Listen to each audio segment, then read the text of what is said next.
Official স্টেটমেন্টে এটা আনা হয়েছে। তার মানে সরকার সেনাপ্রধানকে হুমকি বা ধমক দিচ্ছেন, এটা জনগণের সামনে অফিসিয়ালি সরকার দেখাচ্ছেন। মানে তাদের কাছে মনে হলো যে সেনাপ্রধানের ওই বক্তব্যের পর সরকার কি কিছুটা শক্তির দিক থেকে পেছনে পড়ে গেছে বলেছিল, এবং বিএনপিকে ডেকে নেওয়া বা বিএনপি যাওয়া লাভের লাভ কিছু হয় নাই, কিচ্ছু কাজ হয় নাই। এবং আমি মনে করি যে সরকারের সাথে বিএনপি যে দূরত্ব ছিল সেটা রাদার বাড়ার সম্ভাবনা তৈরি হয়েছে। বিএনপির সাথে কালকে সংলাপ করেছেন প্রধান উপদেষ্টা ডক্টর মোহাম্মদ ইউনূস, এরপর এনসিপি এবং জামাতের সাথেও সেই সংলাপ করেছেন। আলোচনা উঠতেছে বিএনপির সাথে কি প্রধান উপদেষ্টা ভালো আচরণ করেছেন নাকি তাদেরকে ডেকে নিয়ে অপমান করেছেন। প্রধান উপদেষ্টাকে কয়েকটি কাগজ হাতে তুলে দিয়েছিলেন বিএনপি নেতারা, সেটা পড়ছিলেন, এতটুকু আমরা দেখতে পেরেছি, কিন্তু ভিতরে কি হয়েছে সেটা আমরা জানি না। চলুন প্রিয় দর্শক, এটা নিয়ে বিশ্লেষণ করেছেন একজন সাংবাদিক। তার আলোচনা আসলে বুঝতে পারবেন ডক্টর মোহাম্মদ ইউনূস বিএনপিকে যমুনায় ডেকে নিয়ে অপমান করেছেন, এক প্রকার গার ধাক্কা দিয়ে বের করে দিয়েছেন। চলুন তার আলোচনা শুনি। গতকাল বেশ কয়েকটা গুরুত্বপূর্ণ ঘটনা ঘটেছে। অ্যাপারেন্টলি মনে হচ্ছিল সব শান্ত হয়ে এসছে, কিন্তু প্রথম আমরা উপদেষ্টা ওয়াহিদুদ্দিন মাহমুদের একটা মন্তব্য দেখে দেখলাম যে না, প্রধান উপদেষ্টা থাকছেন, তাতে মনে হলো যে সব কিছু মোটামুটি শান্ত হয়ে এসছে। কিন্তু তারা এরপর একটা অফিসিয়াল স্টেটমেন্ট, যেটা প্রধান উপদেষ্টা তার অফিসিয়াল ফেসবুকে শেয়ার করেছেন, সেটা খুব তীব্র সন্দেহের জন্ম দিয়েছে। এবং একই সাথে গতকালই 3টা রাজনৈতিক দল দেখা করেছে প্রধান উপদেষ্টার সাথে, বিএনপি, জামায়াত এবং এনসিপি, রেজিস্ট্রেশনহীন একটা দল দেখা করেছেন। এটা অবশ্য ডক্টর ইউনূসের নিজের দল, দেখা করতেই পারে, তাদের প্রধানও আলাদাভাবে দেখা করতে পারেন। তো দেখা হওয়ার বিষয়টা নিয়ে আলাদা করে আলোচনা করব, এবং এখানে এক ধরনের বিএনপিকে হিউমিলিয়েট করা হয়েছে বলে মনে হতেই পারে, এবং এটা একটা অর্থহীন বৈঠক হয়েছে বলবো আমরা। কারণ স্টেটমেন্ট যেটা দেওয়া হয়েছে সেই স্টেটমেন্টটা আসলে অনেক কিছু বলে দিয়েছে, খুবই অ্যালার্মিং। আমরা যদি এটার প্রতিটা বাক্য পড়ি এবং রিডিং বিটুইন লাইন্স, তার রাইটার্স প্রেমিস বলে যে একজন রাইটার আসলে কি ঢঙে লিখেছেন, অনেক সময় সেটা কমিউনিকেটেড হয় বা রাইটার নিজে কমিউনিকেট করতেই চান। আমার কাছে মনে হয় পরিকল্পিতভাবে এই ধরনের মেসেজ আমাদেরকে দেওয়ার চেষ্টা করা হয়েছে, মেসেজ সামনে আনার চেষ্টা করা হয়েছে। সোজা বাংলায় বলতে গেলে সেনাপ্রধান এবং বিএনপিকে ধমক বা হুমকি দেওয়া হয়েছে বলা যেতেই পারে। আমরা একটু স্টেটমেন্টটা পড়ি, তারপরে এটা একটু পুঙ্খানুপুঙ্খভাবে অ্যানালাইজ করতে হবে, কারণ এটার অফিসিয়াল স্টেটমেন্ট, এর প্রতিটা শব্দ, প্রতিটা বাক্য তো বটেই, প্রতিটা শব্দ খুব গুরুত্বপূর্ণ। হুবহু যা লেখা হয়েছে সেটা এরকম যে জাতীয় অর্থনৈতিক পরিষদে এনইসির বৈঠক হয়েছে। এখানে অন্তর্বর্তী 3টি প্রধান দায়িত্ব তারা বলছেন, নির্বাচন, সংস্কার ও বিচার বিষয়ে বিস্তারিত আলোচনা হয়। মানে এগুলো কে দিয়েছে, কিভাবে দিয়েছে প্রশ্ন তোলা যায়, তুলছি না আপাতত। প্রধান উপদেষ্টা প্রফেসর মোহাম্মদ ইউনূসের সভাপতিত্বে রাজধানীর শেরেবাংলা নগর এলাকায় পরিকল্পনা কমিশনের বৈঠক অনুষ্ঠিত হয়। এসব দায়িত্ব পালনে বিভিন্ন সময় নানা ধরনের অযৌক্তিক দাবি দেওয়া, উদ্দেশ্য প্রণোদিত এখতিয়ার বহির্ভূত বক্তব্য, এই জায়গাটা খেয়াল রাখবো, আমি আবার পড়ব, এবং কর্মসূচি দিয়ে যেভাবে স্বাভাবিক কাজের পরিবেশ বাধাগ্রস্ত করে তোলা হচ্ছে এবং জনমনে সংশয় ও সন্দেহ সৃষ্টি করা হচ্ছে, তা নিয়ে বিস্তারিত আলোচনা হয় বৈঠকে। দেশকে স্থিতিশীল রাখতে, নির্বাচন, বিচার ও সংস্কারের কাজ এগিয়ে নিতে এবং চিরতরে দেশে স্বৈরাচারের আগমন প্রতিহত করতে বৃহত্তর ঐক্য প্রয়োজন বলে মনে করে উপদেষ্টা পরিষদ। এ বিষয়ে অন্তর্বর্তী সরকার রাজনৈতিক দলগুলোর বক্তব্য শুনবে এবং সরকারের অবস্থান স্পষ্ট করবে। শত বাধার মাঝেও গোষ্ঠী স্বার্থকে উপেক্ষা করে অন্তর্বর্তী সরকার তার উপর দায়িত্ব পালন করে যাচ্ছে। যদি পরাজিত শক্তির ইন্ধনে এবং বিদেশি ষড়যন্ত্রের অংশ হিসাবে সরকারের উপর আরোপিত দায়িত্ব পালনকে অসম্ভব করে তোলা হয়, খেয়াল করি আওয়ামী লীগ এবং বিদেশি শক্তি মানে হচ্ছে আমরা ধরে নেই বিদেশি ষড়যন্ত্র, ইন্ডিয়ান ষড়যন্ত্র পড়ে ফেলাই ভালো, তবে সরকার সব কারণ জনসমক্ষে উত্থাপন করে পরবর্তী সিদ্ধান্ত গ্রহণ করবেন, ভালো কথা। অন্তর্বর্তীকালীন সরকার জুলাই অভ্যুত্থানে জনপ্রত্যাশাকে ধারণ করে, কিন্তু সরকারের স্বকীয়তা, সংস্কার উদ্যোগ, বিচার প্রক্রিয়া ও সুষ্ঠু নির্বাচন ও স্বাভাবিক কার্যক্রমকে বাধাগ্রস্ত করে এমন কর্মকাণ্ড অর্পিত দায়িত্ব পালন করাকে অসম্ভব করে তুললে লাস্ট জায়গাটা সরকার জনগণকে সঙ্গে নিয়ে প্রয়োজনীয় সিদ্ধান্ত গ্রহণ করবে। প্রথম কথাটা হচ্ছে সেনাপ্রধানকে একটা অফিসিয়াল ফর্মাল বক্তব্যে তুলে আনা হলো। আমরা রাগঢাক না করে কথা বলি, সেটা ভালো হবে। উদ্দেশ্য প্রণোদিত এখতিয়ার বহির্ভূত বক্তব্য, সেনাপ্রধান সাম্প্রতিক সময়ে যে বক্তব্য দিয়েছেন, শুধু এটা না, এর আগেও তিনি রাওয়া ক্লাবে একটা বক্তৃতা করেছেন, সেটা নিয়েও সরকারের মধ্যে কারো কারো মধ্যে স্ট্রেস তৈরি হয়েছিল। এটা একই ধরনেরই বক্তব্য, এখানে সেটা তারা ডেকে এনেছেন। আমরা এই জায়গাটা একটু ক্ল্যারিফাই করি। সেনাপ্রধান তার অফিসারদের সামনে যে বক্তব্য দিয়েছেন সেটা আসলে অফিসিয়ালি তারা জানান নেই, এটা বিভিন্ন সূত্রে মিডিয়াতে চলে এসছে। আমরা এভাবে ধরতে পারি যে এটার এক ধরনের সায় সর্বোচ্চ পর্যায়ে থেকেই ছিল সেনাবাহিনীর, তাহলে ঠিক আছে, কিন্তু তারপর তারা কোনো অফিসিয়াল স্টেটমেন্ট দিয়ে এটা করেননি। এখন সেনাপ্রধান তার এখতিয়ার বহির্ভূত বক্তব্য তিনি দিয়েছেন কিনা, তার উদ্দেশ্য প্রণোদিত ছিল কিনা বক্তব্য, এগুলো নিয়ে সরকারের অবস্থান থাকতে পারে। সরকার তাকে ডেকে প্রধান উপদেষ্টা এটা নিয়ে তাকে সতর্ক করতে পারেন, এটা নিয়ে তাকে তিরস্কার করতে পারেন। বভল প্রধান উপদেষ্টা তার বস, কিন্তু একটা অফিসিয়াল স্টেটমেন্টে এটা আনা হয়েছে, তার মানে সরকার সেনাপ্রধানকে হুমকি বা ধমক দিচ্ছেন, এটা জনগণের সামনে অফিসিয়ালি সরকার দেখাচ্ছেন। মানে তাদের কাছে মনে হলো যে সেনাপ্রধানের ওই বক্তব্যের পর সরকার কি কিছুটা শক্তির দিক থেকে পেছনে পড়ে গেছে বলে জনগণ মনে করছে, তাই তারা একটা ধমক দেওয়া জরুরি মনে করলেন অফিসিয়ালি, ফর্মালি, যেটার মাধ্যমে জনগণ মনে করবে না সরকারের অনেক হ্যাডাম আছে। আবারও বলছি, সংকটটা যদি তারা মনে করতেন সলভ করবেন, এটা সলভ করার দিকে যাচ্ছেন না, আমি এই জায়গায় যাচ্ছি, এটা কিন্তু আমাদের খুবই অ্যালার্মিং। সলভ করার দিকে গেলে তারা তাকে ডেকে এই কথাগুলো বলতে পারতেন, পরিষদ বসতে পারত, প্রধান উপদেষ্টা নিজে বসতে পারতেন, খুব ইজিলি এটা করা যেত, কিন্তু সেটা করা হয় নাই। অফিসিয়ালি কাজটা করা হয়েছে এবং তাকে অফিসিয়ালি ধমক দেওয়া হয়েছে। এরপর মূলত কাজকে সমস্যা করতে দেয়া এবং বিশেষ করে প্রচুর রাস্তা আটকে যে বিভিন্ন রকম কর্মসূচি হচ্ছে, অযৌক্তিক দাবি দেওয়া ইত্যাদি ইত্যাদি মিলে সেগুলোতে তাদের কাজের সমস্যা হচ্ছে। মানে এটা কখন সরকারের হঠাৎ করে মনে হলো, যখন জনাব ইশরাক হোসেন এসে তারকে মেয়র করার দাবিতে রাস্তায় নামলেন। শত শত এই ধরনের রাস্তা ব্লক করার ঘটনা ঘটেছে, 5 জন 10 জন 20 জন মানুষ দিয়েও। আমরা এটা নিয়ে দীর্ঘদিন আলোচনা করেছি যে সরকারকে কঠোর হতে হবে, আইন প্রয়োগ করতে হবে, বল প্রয়োগ করতে হবে। আমি বলেছি, অনেক সমালোচিত হয়েছে, কিন্তু বলেছি, বহুবার বলেছি যে সরকার যদি নৈতিকভাবে এবং আইনের মধ্যে থেকে প্রপোর্শনেটলি বল প্রয়োগ করে সেটা জনগণ খারাপভাবে দেখবে না, কিন্তু সরকার এগুলো করে নাই। বিশেষ করে একটা গোষ্ঠীর ক্ষেত্রে সরকার কোনোদিনও বল প্রয়োগের পথে হাঁটে নাই, সেটা হচ্ছে ইসলামিস্ট এক্সট্রিমিস্টরা। বহু ক্ষেত্রে তারা বহু কিছু ঘটিয়েছে, সরকার পদক্ষেপ নেয় নাই, এবং কেন নেয় নাই এই স্টেটমেন্টে আছে আমি মনে করি। আবারও বলছি, আমাদের রিডিং বিটুইন লাইন্স পড়তে হবে, এসব বাক্যের মধ্যে, এসব শব্দের মধ্যে অনেক হিডেন মিনিং থাকে। আমার সাথে কেউ ডিসঅ্যাগ্রি করতে পারেন, আমি আমার টেক বলছি। বিএনপিকে এখানে তার মানে যখন ইশরাক করলেন তখন সমস্যা হয়ে গেল, আর আগে হয় নাই। এরপর আওয়ামী লীগের নিষিদ্ধ করার নাম দিয়ে একই ঘটনা কয়দিন আগেই হলো, কিছু হয় নাই, কিন্তু এটা তো ডক্টর ইউনূসের নিজের দলের লোকজন, হাসনাত আবদুল্লাহ, এনসিপি এবং জামায়াত টু সাম এক্সটেন্ট সরকারের সাথে ইজ ভেরি মাচ অ্যালাইন্ড, এবং ইসলামিস্টরা, তাতে সমস্যা হয় নাই।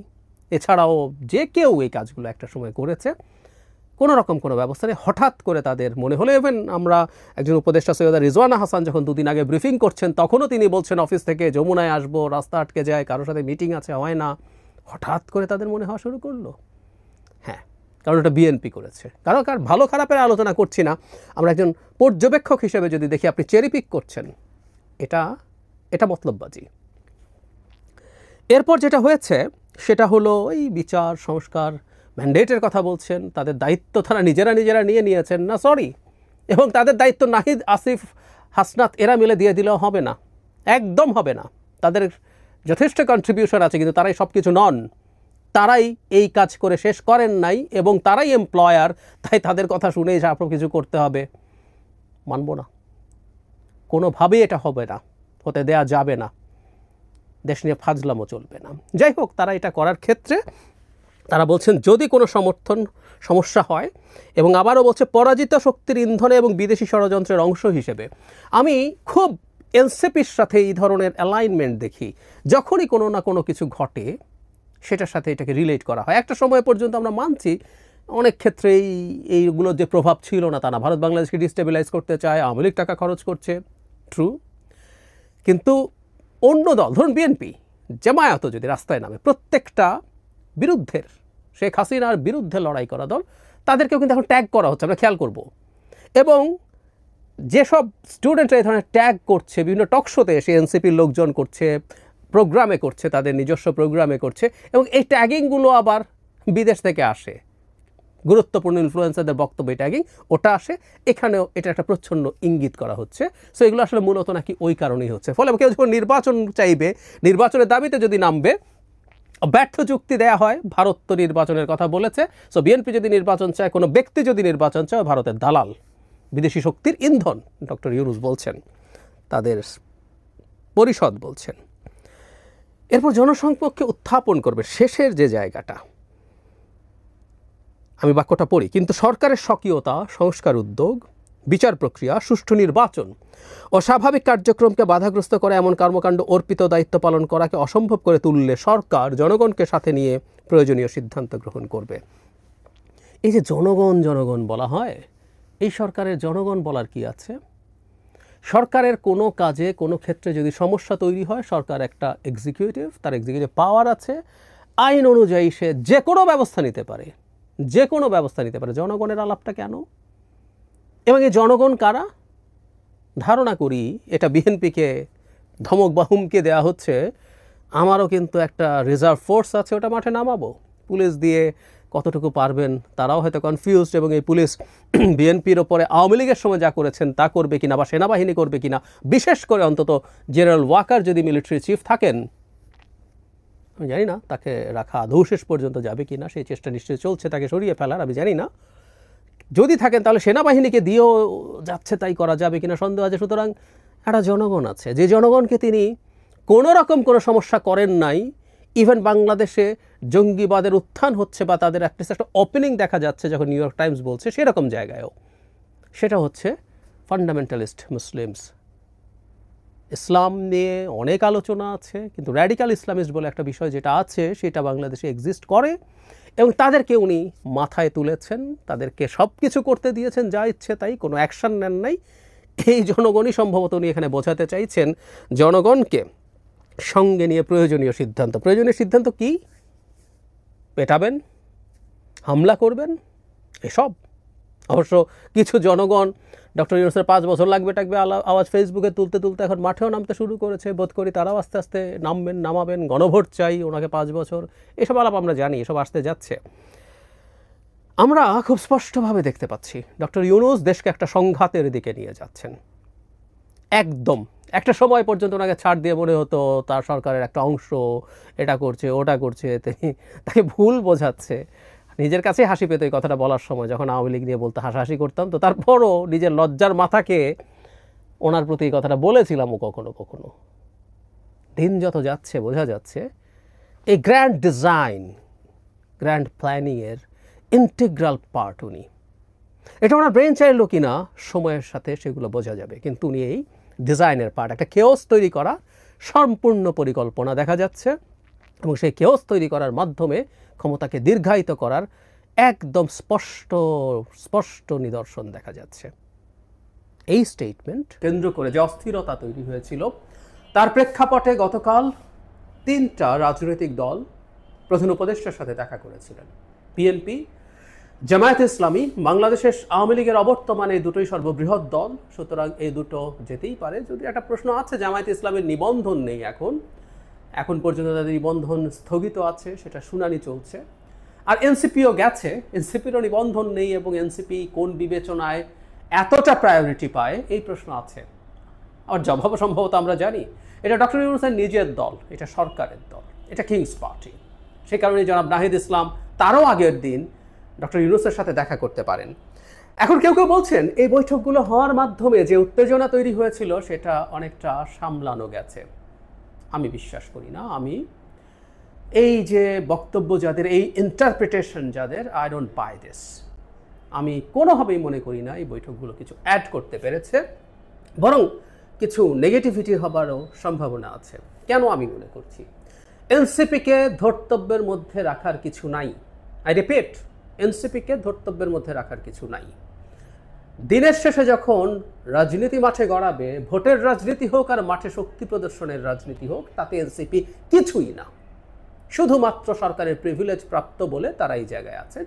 আর আমাদের একটা সহানুভূতি অনেকেরই আছে, আমার নিজেরও আছে। এখানে যারা নেতৃত্ব দিচ্ছেন তারা এই জুলাই আগস্টে যে গণ অভ্যুত্থান, তাতে গুরুত্বপূর্ণ ভূমিকা পালন করাদের মধ্যে আছেন, আরও অনেকে করেছেন, তারা তার মধ্যে আছেন। সেই কারণে বাকিদের কথা আমরা যদি মনে করি, জামায়াতে ইসলামী বা বিএনপি, বিশেষ করে এই মুহূর্তে বিএনপির সাথে সরকারের ইন্টারাকশন কি আমাদের রাষ্ট্রের ডেমোক্রেটিক ট্রান্সফরমেশন সেটার উপর ডিপেন্ড করে। আরও যদি যোগ করতে চাই, সরকার, বিএনপি এবং সেনাবাহিনী, বাংলাদেশে এই মুহূর্তে এই তিনটা জিনিসই সবচেয়ে বেশি গুরুত্বপূর্ণ। তাদের মধ্যকার যে ইন্টারাকশন, তাদের মধ্যকার যে সব কিছু মিলে একটা ইকুইলিব্রিয়ামের পয়েন্টে পৌঁছা, এটার উপরে ডিপেন্ড করবে। আমি জানি অনেকেই তাত্ত্বিকভাবে বলতে আসবেন মিলিটারিকে আলাদা এন্টিটি হিসাবে আমি দেখাচ্ছি কেন। আমি শুরু থেকেই বলেছি, এই গণ অভ্যুত্থান পরবর্তী সময়ে আমরা পছন্দ করি বা না করি, আমরা চাই বা না চাই, এই ধরনের একটা কিছুটা সেপারেট এন্টিটি মিলিটারির আছে। যাই হোক, আমরা মূল জায়গায় দেখব যে কি হয়েছিল, এবং বিএনপিকে ডেকে নেওয়া বা বিএনপি যাওয়া, লাভের লাভ কিছু হয় নাই, কিচ্ছু কাজ হয় নাই। এবং আমি মনে করি যে সরকারের সাথে বিএনপি যে দূরত্ব ছিল সেটা রাদার বাড়ার সম্ভাবনা তৈরি হয়েছে। তার আগে একটু জানতে চাই যে কি কি কথা হলো। মানে আমরা পরবর্তীতে যে দেখেছি, প্রত্যেকটা দল বেরোনোর পর ব্রিফ করেছে, বিএনপি তার নির্বাচনের জন্য একটা স্পেসিফিক রোড ম্যাপ চেয়েছেন। তারা উপদেষ্টা পরিষদ পুনর্গঠনের কথা বলেছেন। তাদের বিতর্কিত উপদেষ্টা, আমরা জানি 3 জন উপদেষ্টার অপসারণ চাইছেন তারা, নিরাপত্তা উপদেষ্টা এবং 2 ছাত্র উপদেষ্টা। তারা বিচার করবেন, তারা সংস্কার করবেন, সবই বলছেন। জামায়াতে ইসলামী বেরিয়ে এসে নির্বাচনের ব্যাপারে খুব স্পেসিফিক টাইম না হলেও তারা ইঙ্গিত দিয়েছেন যে মিড ফেব্রুয়ারির আগে, মানে রমজানের আগে অথবা সর্বশেষ রমজান, মানে ঈদের পরপর, এরকম একটা মোটামুটি একটা স্পেসিফিক ডেটের দিকে যাওয়ার কথা তারা বলছেন। তবে তারা সংস্কার, বিচার এগুলো দৃশ্যমান করার কথা বলেছেন। লম্বা তালিকার কথা এনসিপি এসে বলেছেন, বলতেই পারেন তাদের তালিকা লম্বা হবে, এটাই খুব স্বাভাবিক। তারা অনেক কিছু বলেছেন, তারা জুলাই সনদের কথা বলেছেন, তারা স্থানীয় সরকার নির্বাচনের কথা বলেছেন, নির্বাচন কমিশন পুনর্গঠনের কথা বলেছেন, আওয়ামী লীগের আমলে সব নির্বাচনকে অবৈধ ঘোষণা করার কথা বলেছেন। সো এই সবগুলো জিনিস আসলে তাদের কাছে এসছে। তো এখন এটা হলো তাদের দিককার বক্তব্য। এখন যে কারণে বলছি যে মূল যে ফ্যাক্টর, আমি আবারও বলছি কাউকে ছোট বড় করার কোনো ইচ্ছে নেই আমার, কিন্তু সরকার, বিএনপি, সেনাবাহিনী, এই তিনটার মধ্যে আন্ডারস্ট্যান্ডিংটা ঠিকঠাক মতো প্রতিষ্ঠিত হওয়ার উপরই ডিপেন্ড করবে আমাদের ডেমোক্রেটিক ট্রানজিশন কতটা স্মুথ হবে। বিএনপির ক্ষেত্রে বিএনপিকে ডেকে বা বিএনপি গিয়ে কোনো লাভ হয়নি কেন? মানে ডক্টর ইউনূস অত্যন্ত বাজে একটা বার্তা দিয়েছেন। ডক্টর ইউনূস হুইমজিকলি কাজ করেছেন তা মনে করি না, কিন্তু এই বার্তা উনি বিএনপিকে দিয়েছেন, জাতিকেও দিয়েছেন। সেটা হচ্ছে বিএনপির সাথে তিনি যখন বসেছেন, জনাব আসিফ মাহমুদ সজীব ভুঁইয়া, উপদেষ্টা পরিষদে যে কেউ থাকতে পারেন, আমরা আগে দেখতাম তার সাথে মিটিংয়ে সাধারণত সিনিয়র কোনো উপদেষ্টা, জনাব আদিলুর রহমান, জনাব আসিফ নজরুল, এই ধরনের লোকজন থাকেন। গতকাল আলী রিয়াদ ছিলেন ঐক্যমত্য কমিশনের, আর সাথে আসিফ মাহমুদ ছিলেন। আমরা খেয়াল করব বিএনপি যে লোকজনকে, যে সব উপদেষ্টাকে অপসারণের জন্য দাবি জানাচ্ছে, সেই সব লোকজনের মধ্যে সবচেয়ে বেশি, মানে যার সাথে প্রধান সংঘাত আমরা এভাবে বলবো, জনাব ইশরাক হোসেনের সাথে মূল সংঘাত হয়েছে জনাব আসিফ মাহমুদের, যিনি এলজিআরডি মন্ত্রী বা উপদেষ্টা। তাকেই তারা রাখার মাধ্যমে বিএনপিকে প্রমাণ মানে বলে দিলেন যে তোমার কথার কোনো পাত্তা টাত্তা আমি আসলে দেব না। বিএনপির কথা পাত্তা নাও দিতে পারে, কিন্তু এই যে আসিফ মাহমুদকে এখানে রেখে বিএনপির সাথে মিটিংয়ে সরকার বিএনপিকে তাচ্ছিল্য করলো, সরকার বিএনপিকে বিদ্রুপ করলো, এটা বিএনপি, আমি আশা করি, আমি বিশ্বাস করি এটা বিএনপি বুঝতেও পেরেছে, বিএনপি এগুলো বুঝতে হবেও। তারও আগে মিটিং চাওয়া হয়েছে, যেটা সবচেয়ে হাস্যকর ব্যাপার। এই ধরনের একটা সংকটের মুহূর্তে ইভেন বিএনপির প্রতিও যদি, বিএনপির প্রতি উনি গোসা করেছেন প্রধান উপদেষ্টা ফর শিওর, এটা আমরা দেখেছি। কারণ বিএনপি যখন, বিএনপি এভাবে স্পেসিফিকলি না বলে আমরা এভাবে যদি বলি, জনাব ইশরাক হোসেনের সমর্থকরা যখন রাস্তায় নেমেছেন, রাস্তায় ব্লকেট দিয়েছেন, তখন ওনাদের খুব গোসা হয়েছে, আর কারো ক্ষেত্রে হয়নি। সো বিএনপির উপর যদি ওনার গোসা থেকেও থাকে, বিএনপিকে ডেকে তার কথা বলা উচিত ছিল। একটা ব্যক্তিগত পর্যায়ে স্কুল বয়ের মতো ব্যাপার না যে আমি তোমার সাথে কথা বলবো না, আড়ি নিয়েছি। বিএনপি দফায় দফায় তার সাথে কথা বলতে চেয়েছে, জামায়াতে ইসলামী চেয়েছে, শেষ পর্যন্ত দেওয়া হলো। এবং অবিশ্বাস্যভাবে যেদিন, মানে গতকাল যখন তাদের দেখা হবার কথা, সকাল থেকে আবার এটা ছড়িয়ে পড়েছিল যে সাক্ষাৎ নাকি নাও হতে পারে। তো সুতরাং আসলে চাওয়া হয়েছে, অনেকে এই চাপ দিচ্ছে, সোশ্যাল মিডিয়ায় আলাপ হচ্ছে বলে উনি আসলে একটা দায়সারা, আমি এই জায়গাটায় আসছি, উনি আসলে একটা দায়সারা দেখা করেছেন বিএনপির সাথে। এনসিপির সাথে নিশ্চিতভাবে আন্তরিক দেখা তার হয়েছে, কারণ উনি ওদের প্রতি আন্তরিক, জামায়াতের সাথেও হতে পারে আমি জানি না, কিন্তু বিএনপির সাথে একটা দায়সারা বৈঠকই তিনি করেছেন। এর মাধ্যমে আসলে লাভের লাভ কিছু হয় নাই। ইভেন এই যে দেখা করে এই দাবি দাওয়া পৌঁছে দিয়েছে, বিএনপির সব দাবি দেওয়া তো উপদেষ্টা পরিষদ, প্রধান উপদেষ্টা জানেন, জামায়াত কি বলে তাও জানেন, এনসিপি কি বলেন তাও জানেন। তো এটা বসিয়ে লাভ কি হয়েছে? সরকার যদি সত্যিকার অর্থে কিছু মেন করতে চাইতো, এটা আমি ব্যক্তিগতভাবে মনে করি, এটা একটা রুদ্ধদ্বার বৈঠক হওয়া উচিত ছিল প্রধান উপদেষ্টার সাথে, যেখানে তিনি প্রেসাইজলি আসলে বলবেন কি করবেন না করবেন। এবং আরও ভালো হতো সবগুলো পক্ষ, এই শুধু এই 3 দল না, এই মাঠে এনসিপির যে শক্তি আছে তার সমান বা তার চেয়ে বেশি শক্তি আছে এবং বহু দীর্ঘ সময় ধরে শেখ হাসিনা বিরোধী লড়াই করেছে এরকম দল আছে, তাদের প্রত্যেকের একজন করে, এরকম একজন করে, বিএনপিরও একজন, নট মোর দেন দ্যাট, জামায়াতের একজন, এভাবে যদি নেই তাতে 10-12 জন 15 জন মানুষ হতে পারে, একদম ক্লোজ ডোর একটা মিটিং হয়ে তার উচিত হতো সেখানে একটা কনসেনসাসের চেষ্টা করা প্রত্যেক বিবাদমান গ্রুপগুলোকে নিয়ে। সেটা তো প্রয়োজনে তিনি লম্বা সময় নিয়ে বসবেন। তিনি যদি সত্যিকার অর্থে চান যে এই সমস্যার সমাধান বা অন্তত উত্তেজনা প্রশমিত করবেন, তিনি সেটা চান নাই, তিনি সেটা চান না। আমি সকালে যে ভিডিও করেছি সেখানেই জানিয়েছি যে এটা এক ধরনের ইভেন হুমকিও আছে, যে তোমারই শুধু লোকটোক না, আমাদেরও জনগণ আছে, এবং এই জনগণের ইন্টারপ্রিটেশন, আবার কেউ কেউ গণভোটের কথা বলছেন, যে সেদিকে যাচ্ছি না, কিন্তু আমার মনে হয় এই জনগণ বলতে তিনি বোঝাতে চাইছেন তিনিও লোক নামাবেন মাঠে। মানে সরকার রীতিমতো বিএনপিকে চ্যালেঞ্জ দিচ্ছে, ধমক দিচ্ছে, এবং গতকাল বৈঠকে সেটা প্রমাণও করেছে। সুতরাং এই বৈঠকগুলো অর্থহীন। আমি মনে করি বাংলাদেশ সামনে শক্তি প্রয়োগের মাধ্যমেই পরস্পরের আলোচনা, মানে শক্তি প্রয়োগ মানে এই না আলোচনা বন্ধ করা, শক্তি প্রয়োগের মাধ্যমেই আলোচনার পথ তৈরি হয়। সরকার যেহেতু শক্তি প্রয়োগের মতো স্টেটমেন্ট দিয়েছে, আমার মনে হয় বিএনপিকেও তার মাঠের শক্তি দেখাতে হবে ইনক্রিজিংলি। সে মানে এই না যে অবরোধ করে ফেলতে হবে, তাদেরকে প্রচুর সমাবেশ করতে হবে, তাদেরকে সমাবেশের মাধ্যমে তাদের দাবি দাওয়া জানাতে হবে, সারা দেশে তাদের কত লোকজন আছে এইটার শোকেসিং সরকারকে করতে হবে। আমার মনে হয় এই সরকার খুবই বাজে ডিলুশনে ভুগছে যে অসংখ্য মানুষ তার জন্য নেমে যাবে। মানে প্রায় অনেকে বলেন যদি তাই হয়, এটা একটা ফানের মতো করে ফেসবুকে বলছেন, ডক্টর ইউনূস তো রিজাইন করছিলেন, তিনি রিজাইন করে এনসিপিতে জয়েন করে একটা ইলেকশন করুন, করে বিএনপির বিরুদ্ধে জিতে এসে যাবতীয় সংস্কার, পোর্ট, করিডোর যা যা দেয়া সেগুলো দিন। সরকার মনে করছে এটা মনে করলে এটা করতে পারত, কিন্তু সরকারও সম্ভবত জানে, কিন্তু ডিলুশনটা কেন আমি আসলে জানি না। সরকার একটা অত্যন্ত বাজে খেলার দিকে নেমেছে। সরকারের উচিত হবে, প্রধান উপদেষ্টার উচিত হবে, আবারও বলছি, সেনাবাহিনী এবং বিএনপি সরকার এ ট্রায়ো প্রয়োজনে তারা তাদের মতো করে আলোচনা করবে, বসে তারা ডিএসকালেট করবে। সরকার সেনাবাহিনীর সাথেও, সেনাপ্রধানের সাথেও উত্তেজনা বাড়ানোর চেষ্টা করছেন, এগুলো কোনোটাই আমাদের জন্য ভালো ফল বয়ে আনবে না। এবং আমরা যদি এই বৈঠকের পর দেখি যে তারা অন্তত একটা সুনির্দিষ্ট রোড ম্যাপ, আমরা দেখেছি প্রেস সচিব আবারও সেই কাট অফ ডেট 30 জুন, এসব ফালতু আলাপ দিচ্ছেন, এসব আলাপের কোনো মানে নাই। ওনাদেরকে একদম বলে দিতে হবে এটা জানুয়ারির শেষ, ফেব্রুয়ারি মাঝামাঝি, এরকম। ইভেন তারা যদি মনে করেন রমজানের পর হবে। আলোচনা শুনেছেন, আমারও এটাই মনে হয়েছে, এমনটাই করেছেন, কারণ তাদের উপর তিনি বিরক্ত, এই কারণে তিনি এটা করেছেন, কারণ তাদের কারণে সরকার বিব্রত হয়েছে, পদত্যাগ করার মতো সিদ্ধান্ত যেতে হয়েছে বিএনপির এই সমস্ত এই সামান্য মেয়রের একটা আন্দোলনের কারণে।